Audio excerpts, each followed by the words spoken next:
Welcome, everyone, to the Success Elevated podcast. As always, I'm your host, Hayden Lee, and I am joined this week by a very special guest, Jake Johnson, owner, operator of Spray Tech Solutions and J&J Lighting. Jake, yes, thanks for coming on the episode this week. I'm excited to be here. Thanks, Hayden. Yeah, this is going to be awesome. We're going to talk about all things Spray Tech, J&J Lighting, everything that kind of goes into that.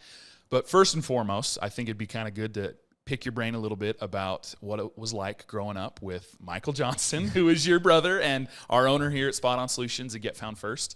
Talk a little bit about growing up with him, but more importantly, what it was like growing up on a farm and kind of that blue collar lifestyle work ethic that you kind of learned growing up.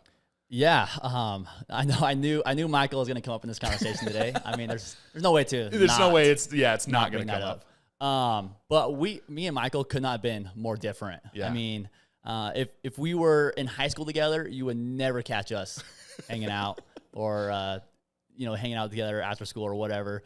But as we've gotten older, I've looked up to him a lot more. We're actually really close. Our kids are closer in age. We do a lot of stuff together now. But with growing up on the farm, there was a lot of valuable lessons that I learned, and same lessons that Michael's learned as well. We learned early on, like hard work. It takes a lot of hard work to start a business. It takes a ton of hard work to grow up on a farm. And growing up on a farm taught me a lot how to work hard, but not necessarily how to work smart. Yeah. And so there's definitely some disadvantage that I think and hurdles I had to overcome early on with starting a business was, okay, Jake, there's better ways of doing this than just grinding and working 12, 14, 16 hours a day. Don't get me wrong, I still do those days, and those are necessary to start a business.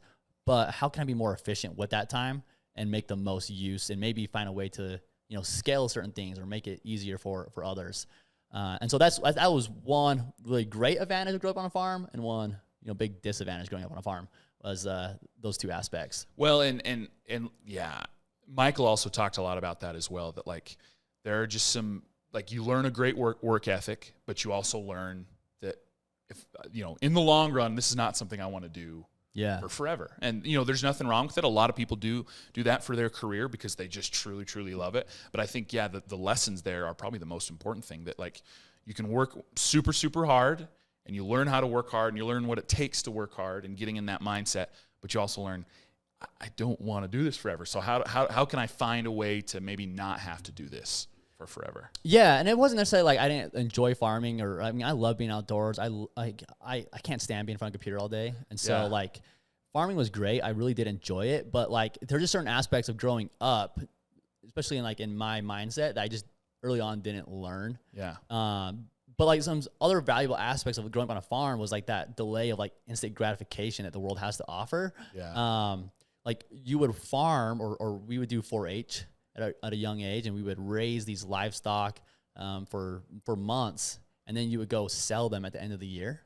And so you would put in all this hard work, and you're not getting that bi-weekly check that you would get if you're working a 9 to 5, right? And so, as time went on, you would put all this time and energy into raising your crop or your livestock, and then in the fall you would go sell them. And so then you hopefully when fall comes around, you'd be like, okay, we did pretty good this year. Hey, maybe we broke even. And so with the business, it's the same. Those first couple of years, I mean, you're working and you don't really see, you're not seeing the big benefits. You don't see the fruit of your work yet. And you're you have this vision, okay, one day it's going to be where I want it to be, or one day I'm going to get to that point where I can sell the company or sell my 4-H animal, and maybe get the check from that.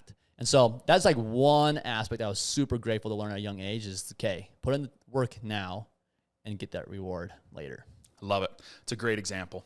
Yeah, that's such a cool concept, just because you're working towards something that you're not necessarily, you're not seeing the reward for instantaneously. And I think today's day and age, we want instant gratification, for lack of a better term, right?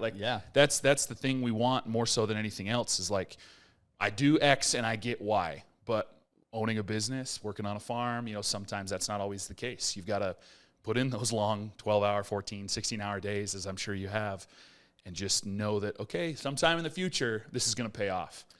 Yeah, and you hope it does. And there was years where it didn't pay off in the farming, you know, like you go sell your animal and it doesn't bring as much money as you were expecting. And you're like, dang, like I literally broke even. Yeah. Like that was a lot of work to break even on. Some years you made decent money, like, oh man, it was worth it. And so like that was super beneficial growing up. Because with any business, those first few years, I mean, it's rough. You're like, man, is this worth it? Is it going to be successful? And I can tell you right now, like not every business is successful financially. Most businesses fail, and, but what do you learn from that and take from that into your life? Like, was that journey worth that process? And then like growing up on that farm, I talked a little bit about how like I learned to work hard, but not necessarily how to work smart. And I think, growing up, and I think Michael learned this at an early age, was like, I don't want to work outside moving pipe or with livestock, 12 hours a day. Like, I need to go find a way to work smarter and make more money. And I don't want to speak for him, but I think he would probably agree that it's how he helped set up his business today. It was to work smarter, not harder. Don't get me wrong, there is a lot of hard work that goes into any business, but I mean, construction workers work hard. Yeah. Field workers work hard, but it's like, is that hard work what you want to do, or do you want to work smart? Dude, no, Michael would 100% agree with you, because that's almost word for word what he said when I interviewed him. Was like, that was one of the driving factors. He was like, working on a farm taught me a lot of really awesome values, how to work hard, how to do all those things. But I got to a point where I was like, I want to work smarter, not harder. And so that's why like he ended up kind of working into some other industries and got, and then went on to start Perfect Point and Get Found First, Spot On Solutions, all those different agencies, was because he was like, I want to work smarter, not harder. And but because he has the farming background, he understands that like, I still got to work hard. Like, it's still not easy to start a business, but you've got to put in the man hours to do it. I agree 100%. And that's what's kind of like helped me a lot, is like with my business today, is I combine those two. I work really hard still. And my wife would agree that I probably work too much. But I'm trying to still work towards that work smarter part. And I think that's, with developing and growing a business, is like, hey, how can we scale this in a way where I'm not working, 80 hours a week anymore, and I can get down to managing employees and working 40 hours a week, So, I mean, that's the end, I want to say that's the end goal, but that's the goal I'm working towards right now, is get away from working so hard. Because like those first years of starting a business, I mean, it is 12, 14, 16-hour days constantly. And it's rough on any family when you have that kind of working situation. It's tough, man. Maybe kind of speaking that, I think we're kind of getting to that part of your life where you're talking about starting Spray Tech. I know that you had a little bit of background. This wasn't like an idea that you came up with just like out of nowhere. Like, you had a little bit of background in it and knew that there was an opportunity for you to start a business. So speak a little to that, if you wouldn't mind. Yeah. If you would have asked high school Jake, like, hey, what are you going to do in life to like earn money and provide for your family, I would have been like, I have no idea. And then I went on a LDS mission for our church for 2 years. During that time, I was like, I want to work smarter. So I thought, I was like, maybe I'll go into the medical field. And so I actually started doing pre-med. I was either going to go want to be like a PA or a physical therapist, something to do with the medical field. So I got a 4-year degree in exercise science from BYU, Idaho. And I was like, I think I'm going to go that route so I started applying for graduate school, and some things kind of hit me. I'm like, okay, I'm married. I have a kid on the way. I'm like, I'm going to go 4 more years of school, walk out with, between $250,000 to $500,000 in debt. And so I'm like, I don't know if that's the path I want to take. Like, it does sound smart. And I think growing up, I grew up on a farm, and we kind of, had a little bit more humble upbringing. And I had friends whose dads were doctors. And I was like, dang, that's what I want. Like, the big house, cool car, and family vacations, and like, And so that's why I kind of just put in my head, like, okay, I'm gonna go medical field. You thought that was the only route to accomplish those things. Yeah, I did. But then I was like, during college, I was also working for a landscaping and pest control and lawn fertilization company. And I'm a big numbers guy. And like, when I go out to a restaurant or when I'm doing work, I'm like constantly running the numbers in my head. Like, okay, there's like 20 people in line for this restaurant. Average person is spending $16. How much do they just make in 30 minutes? I do that everywhere I go. And I was doing that while working for this company. I was like, okay, I'm doing, 15 stops a day. I'm, doing XYZ. Their profit margins are probably close to this. And it dawned on me while I was right when I was finishing up my my undergrad, I was like, I could probably make a really good living if I can grow a company just around lawn fertilization, weed control, and pest control. And so I had a little bit of money in my savings account, about $20,000 that I saved up, and we had our first kid on the way, and I drained my bank account, went out and bought my first spray truck, bought some equipment, and just dove right into it. That's so cool. I'm sure for your wife and probably a little bit for you in the back of your mind, that was probably pretty scary, right? Like being like, I'm going to take this leap and just go for it. I like to get in the mindset of people like yourself that have kind of done that and taken that huge leap. What were the conversations with yourself? How did you, without getting too far into like the psychology of it all or whatever, like, did you have to have conversations almost with yourself? Like, I can do this. I'm sure there was back of your mind, like, you're going to fail. Like, this is not going to work. I'm sure that happens because it happens to everybody. Yeah. So when I started this business, I was only making like $20,000 a year, I think it was like 24,000 for the months I was working. And so I was like, okay, bare minimum, if I make, $23,000 profit, I am where I was at working for my past company. Yeah. And I was like, I'm going to roll with it. I'm going to go for it. So I had this baseline of, okay, no matter what, my goal is to make this. And I'm no farther behind than I was a year ago. That's cool. So I started knocking doors. And it's funny now because like I went to the client the other day and he was like, oh, man, I remember when you knocked on our door. Isn't it funny like how far you've gotten in 4 or 5 years? So cool. And so from knocking doors, I think we had about 200 clients that first year. That's awesome. And made enough to cover the living expenses and pay myself back a little bit for buying some equipment. And I was like, okay, it was a success. Didn't make much. I really probably made the exact same amount I made the previous year. Maybe even a little bit less if you got down into the details. And but in the back of my head, I was super worried. And I was also kind of worried what my wife was thinking. Yeah. Because I was like, I'm going to go be a physical therapist or go into med school. And that was like, when she married me and like started dating me, that was like, that was the goal. That was the plan, you know? And then it was like, hard right, take that exit and we're going all in this way. And I'm sure she was thinking like, what the heck is he doing?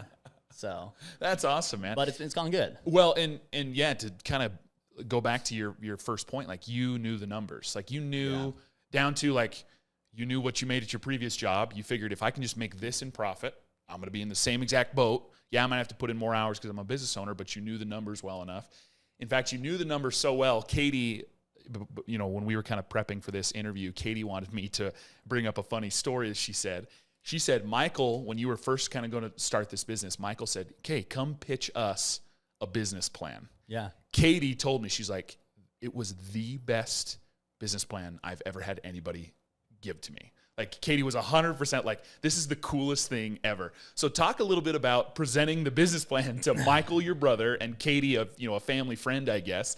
Talk a little bit about how you came up with the business plan. What were things that you were looking at that maybe other business owners don't look at? Like, how did you come up with this business plan? Yeah. So I think, having a little bit of past history with working for my other company, I took everything that I liked that they're doing and then also things I realized that I had maybe a little better skill set or talent in and improved it. And so then I was like, okay, listen, like if we set up a lawn program and pitch it this way, how can we appeal to homeowners? And I looked at it as like everyone that owns a house here in Blackfoot, Idaho, or has a lawn or has bugs or something, like that's a potential client. Yeah. Every single one of those. So I'm like, the market's pretty big. And I was doing research on like how many houses are in Blackfoot. Yeah. What was the average income of houses in Blackfoot, and like what average income of people would be the ones most likely to buy my services. Cool. And then it was like, okay, so I'm like, for example, like if there's 12,000 houses, in this Bingham County area, and there's, average income is, 65 or 55,000 a year, how many of those houses can have the potential of signing up? And then it was business plan from everything of daily operations to how we were going to sell it. All that stuff I laid out to the T, because I was like, I put a ton of thought into it. Yeah. Oh yeah. And organization before I even launched the company. And the reason I did that was, one, Michael and Katie have obviously done very well with their business. Yeah. Yeah. And I was like, if anyone's going to be honest with me and how this business is going to be set up, and say, you haven't looked at this or you haven't checked this, like it was going to be them. Yeah. And I didn't want to look, I'll be honest, like when I do something, I'm 100% in. Yeah. And so there was no like, put a toe in, check it out, feel the water. Like there was not that. It was just go in. That's so cool. Yeah, Katie just was super complimentary. She's like, it's to this day the best business plan I've ever had pitched to me. And I was like, that's cool. Like that's really, really cool. And obviously it comes down to a big portion of that was, you knew your numbers down to, you knew average income, household income in Blackfoot or in Bingham County. Like that's a piece that I'm sure a lot of people miss. They just assume they're going to be able to find customers. And you were able to define, well, I want to find customers, but it's probably going to be in this demographic that make this much money. And like, this is what I'm going to be able to charge to this, group of people. And like knowing those numbers is crucial for any business owner. The research portion of that, when you were doing the research and, trying to crank out the numbers, were there some pieces that you were kind of just estimating or guessing? Was there ever like some educated guessing? I don't know if that like kind of made you feel nervous or was like, I don't know about this piece. Is this actually going to work? Yeah. I mean, there was a lot of second guessing myself. I was young. I was, 24 when I started this company. So I'm not like, super young, but to the point where I still didn't have the knowledge or experience. I gotcha. And so I was like, okay, are these numbers real? Like, is this really doable? Like, is this, in the back of my head, I'm like, okay, it makes sense on paper. Right. But something that makes sense on paper doesn't always make sense in the real world. No. And so I was like, so even with that great business plan and like looking like it was foolproof, I was like, there's always some unknown. I'm like, yeah, it looks good on paper. And it might look good on paper to Katie and Michael, but is it going to look good to that customer I'm trying to sell? Right. So that was always in the back of my head for sure, especially the first like 2 years. As you've grown it, what have been kind of some key steps? You've been in operation, 6 years now? Five years. Okay. Years. So as you've grown the business, like what have been kind of some major roadblocks that you've seen that you've been able to push through? So like, give me a scenario where you had a roadblock and then like what you did to overcome that roadblock. Yeah. So one of the big roadblocks is like for Spray Tech Solutions side of things was, as I got bigger, and I started bringing on employees, it was like, what do I do with these employees in the winter? Like, we have no work in the winter out here in Idaho. And part of me in the back of my head is like, man, maybe I should move to like Texas or like somewhere different where I can do this year round. Do it all the time. And I'm glad I don't do that year round because, it's very hectic. But that was a kind of a problem where I was like, okay, I'm bringing on, and actually brought on my younger brother first. I was getting super overwhelmed with running the business, working in the business. So I brought on my younger brother, Caleb, and I was like, hey, man, listen, I will match whatever you're making right now. And then let's start up another company together. And I'll give you half that company. You help me run that other company, which was J&J Lighting, which is a holiday lighting company. So I kind of solved the problem of needing more help, but then also finding another business to run in the off season. Yeah. So that was a big hurdle. About year 2, year 3 was like, what do we do in the off season? Yeah. Well, and like you said, Idaho, when people think lawn care companies, they don't think Idaho most of the time. And it's because, we have like for your lawn and taking care of your lawn, like, 6 months, maybe at the most. Yep. So like half the year, you as an employer, you as a business owner, like you don't have money coming in. So you've either got to find a way to maximize those 6 months and then save for the rest of the year, or you find something else to do in the winter. And that J&J Lighting thing, I think, is a cool piece to your story is, they're technically separate companies, but one allows you to work on the other, right? Like you've got a job in the summer that pays the bills, takes care of you and your family and your employees' families, but then you also have something in the winter that also takes care of you and your families and takes care of your employees' families. And so the J&J Lighting thing is really interesting to me, because I think there's a lot of small lawn care companies like yourself that are like, what do I do? How do I keep the lights on in the winter? You know, pun intended, I guess. Like how do I keep my business open during the winter? Oh, maybe we do something like this holiday lighting thing. That idea, where did you come up with that idea? I'm sure, was it just scrolling through Instagram one day or something? I don't know. Like, what was the idea? Actually, my uncle down in Utah was like, hey, the people that do my lawn also do my lights. Oh, and I was like, what? Why would they do your lights? And I was, at first, I was like, I'm not doing that. And like, I honestly didn't even think about it for the first year. And then, being the numbers guy, I dove into the numbers. I was like, okay, like there's actually some profit margins to be made here, enough to where, you know, we can make some great money in the off season, and still provide work for an additional 3 months or so out of the year. And so that's kind of where I got the idea. And I honestly, when that idea was first pitched at me, I threw it out the window. I was like, I don't care. And then like, my first 2 years of owning Spray Tech, I actually came and worked for Michael, you know, during the winter, because I had nothing else, and I didn't make enough money during the summer to pay the bills in the winter. So like that was tough. And I knew in the back of my head, like, okay, like I can go get a temporary job in the winter. But I also, as I got bigger as a business and started hiring employees, as I didn't want to lose my employees every winter. Right. You know? And that's a struggle a lot of lawn care companies have, is you train these employees, you get them all up and running and have stuff rolling smooth. But then winter comes and your employees go find new work. Yeah.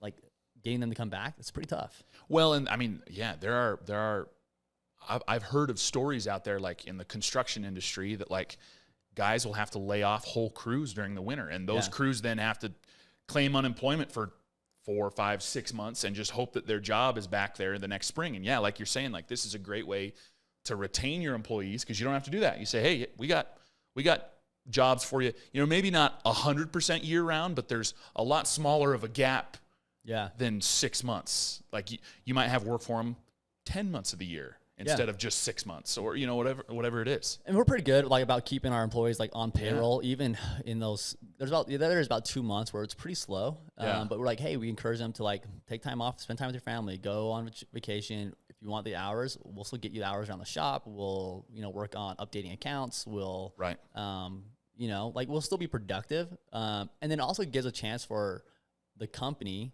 you know, Spray Tech, myself, the employees, like a break. Like you get a break from the daily grind.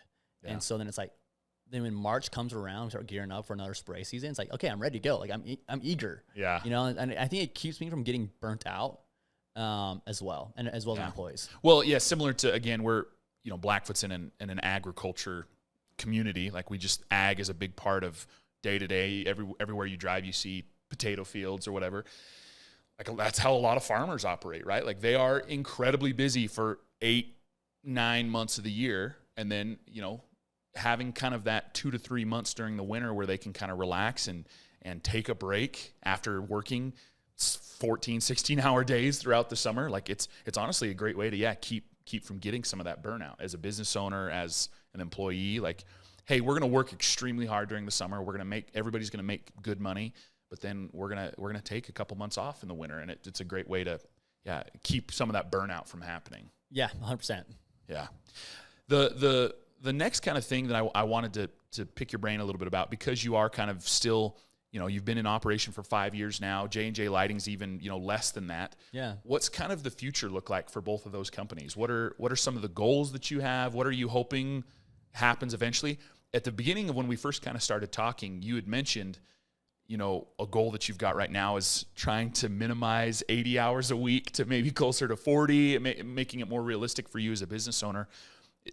You know, maybe talk a little bit about that, but are there any other goals that you're really kind of shooting for? Yeah, I think, and this is probably where I differentiate between other business owners and entrepreneurs is, like, I love working hard. Yeah. You know, my wife would probably be like, you work too hard. And I have young kids now. And so like things change, priorities change. And And I will say right now, like my sole reasoning to working so hard and putting in that effort is hopefully to get time back later. Yeah. Right. Yeah. And that's not guaranteed. Right. And that's a gamble I'm taking. Working 80 hours a week in hopes that I can build up a company that's worth something. Whether that's and I think for spray tech, there's probably two options. Option A is get it self-running to the point where I'm still in the day-to-day operations, but I have employees in place to run every aspect of it, and it can self-run even if I'm not putting in 50, 60 hours a week. Right. The option B for spray tech is grow it up to where it's a valuable company for someone to purchase and buy from me. Yeah. And so that is the two options that I've kind of put before spray tech is, okay, we're going to grow it super fast. And we grow it super fast organically. When that first year I had about 200 clients. Now we're up to about 1,600. Wow. That's awesome. And a lot of it's come organically and then also come, through word of mouth. We live in a small town. So, if you do quality work, people are going to know about it. People are going to know about it. And I think the last couple of years, the economy's been doing so good that even if you don't do good work, you stay busy. Yeah. And I'm kind of looking forward to when we get back to where people with good work stay busy. Yeah. Not just everybody, And I'm not trying to say I want businesses to fail or not stuff, but just working with other companies, just in my personal life, I'm like, man, where is the quality? Where is the commitment? And I'm not saying spray tech's perfect. Like if we mess up on a job, I'm a firm believer. I'm not going to bill someone for something that's not working. Like I'm going to come back and make it right. And that's what's helped us grow so fast. I mean, no company's perfect. We're not perfect. But we try in our aspects, we try every way possible to make sure we're giving you the product that you're paying for. Yeah. And so I would say, long term, get spray tech self-running or, sell out. Gotcha. And then that's where I'm at with that. With J&J Lighting, I really enjoy the holiday lighting. I enjoy it more than I thought I would. And the reason we separated the two companies was like if I ever sold spray tech, you could still do the lighting. Still have the lighting. Yeah. And also we want people to know that we are one thing that's really helped spray tech grow is that we're kind of focused in this one area of services. Very niche. You don't also offer. We don't do mowing. Yeah. We don't do landscaping. We don't do sprinkler work. We are just known for if you want an awesome looking yard or if you want the weeds gone. Yeah. We'll take care of it. Yeah. And if, we'll make sure we get you results. And so that's the one nice aspect of, spray tech is, and then with J&J Lighting, we want people to know hey, this company is specifically known for holiday lighting. This is what we do. Yeah. And so I think just the naming of the companies and how we set them up has helped us be very successful and help keep the quality where they need to be at. Oh, that's so cool, man. Well, that's awesome. I'm excited to see what you guys have done. I mean, you've already grown exponentially, right? Talking about just how many clients you guys have now. It's that's a crazy, crazy number for spray tech. And it's awesome. And it's proof to what you're saying about quality. People, if you do quality work, you're going to find customers. That's at the end of the day, there's 100 different marketing things you can do. And, I work at a digital marketing agency and that's a big piece of it. Right. And I'm sure, knocking doors or door hangers or yard signs, there's other ways to market your business. But at the end of the day, if you do quality work, people are going to find you, whether it's just word of mouth or they drive by their neighbors and gosh, my neighbor's yard looks awesome. How do I get that? Right. There's so many different ways to market your business. But at the end of the day, if you do quality work, people are gonna find you. And I'm excited for the future for you guys. I think there's a lot of really cool options down the road for you. And I love that you have multiple game plans that if one happens and the other doesn't, it's not a bad thing, right? If you grow the business to the point that it's just self-sufficient, you can kind of just sit back and work, 30, 40 hours a week and just kind of manage everything. That's awesome. Or if it grows to the point that you can sell it, that's great too. You're not specifically married to one option or the other. Anything can happen. I think that's a good, healthy mindset to have. Yeah, and I think where I differentiate between other entrepreneurs is when you get and start a business, you also enter yourself into a rat race. Yeah. And, the rat race can be fun. It can be exhilarating. It can be stressful. Yeah. Super stressful. I mean, being a business owner is put so much stress, on myself, my family, make sure we're having the work for employees and staying profitable and like all these other things, maintaining the quality. But I think the only way you truly win the rat race is when you get out. Yeah. And so, my goal is to, I won't consider myself winning the rat race until I get out of it. Until you get out of it. Yeah. I love it, man. Well, Jake, seriously, thanks for coming on the podcast. This has been really, really cool to sit and kind of pick your brain a little bit. I want to wrap up with our rapid fire questions, the questions we ask everybody at the end of every episode. First question, favorite book or podcast that you're reading right now, listening to right now, or have read or listened to recently? You got a favorite? Yeah, right now, there's actually two. Like My First Million podcast is great. Cool. Just entrepreneurs talk about how they start up new companies, new businesses, and like their sellout process or like their acquisition, how they've acquired more businesses. Super interesting. And then been listening to a lot to Rob Dyrdek actually. Oh yeah, as well. He's got an awesome podcast. Yeah, just a lot about self mastery. Like improving yourself, creating the best version of yourself. Some of it's a little extreme. Yeah. But it's great. Yeah, I enjoy. I've listened to a lot of his episodes and seen some of his clips on social, and 100%. Some of it you have to kind of take with a grain of salt. Okay, dude, you're waking up at 3 a.m. Let's chill out a little bit, stuff like that. But a lot of it is very, very good, very motivating. So, second question: you have long days, especially during the summer. I'm sure you're working 12, 14-hour days right now. What do you do at the end of a long day to relax? What's your top thing to do? Oh, man, I would love to say, ideally spending time with my family. They are awesome. Having a 5-year-old and 3-year-old, they are chaotic. You come home and it's like, whoa. The home is chaos right now. It is fun. I absolutely love it. I love the age that my kids are right now. I have a 5-year-old, 3-year-old, and a 8-month-old. Yeah. Super fun. I love it. I honestly, for myself, I have to stay busy to unwind my mind. I can't go read a book at night. My mind is going 100 miles an hour. So I have to go do some activity, whether that's like go work on the yard or like do something to keep me occupied. Yeah. Otherwise, my mind's going to stay on work. Yeah. So like that's why I actually got into the hobby of flying airplanes. Cool. Because that allows me to like check out of the world down low. Yeah. And go somewhere where and it's something that requires your entire focus. I cannot be thinking about work or things like that. So like I have to like do activities like that to unwind from work. Yeah. I love it. That's awesome, man. Last question. If you could rewind to the beginning of it all, whether it's the beginning of if you want to rewind to high school and younger Jake then, or you want to just rewind to the beginning of your, starting your business Spray Tech, what would be one thing you would tell younger Jake? I was to say, trust yourself and everything will work out. Yeah. I think that would be my number one thing. I think growing up in high school and stuff, I had a lot of self-doubt, and that can be tough. But, I think, as you go through life and be your true self, you'll find out what you enjoy. Love it, man. Jake, thanks again for coming on the podcast. This was a ton of fun. It was great to pick your brain and learn from you a little bit about your businesses, but more so just about who you are and kind of your mindset for owning a business, man. So thanks for coming on the show. It's been awesome. I appreciate it. This has been Success Elevated, making you a little bit better one show at a time. Thanks for joining us. Please subscribe on YouTube or any other major podcast platform to listen to more episodes. We are proudly brought to you by Spot On Solutions. If you'd like to learn more about how we can help you grow your business, please check us out at spotonsolutions.com.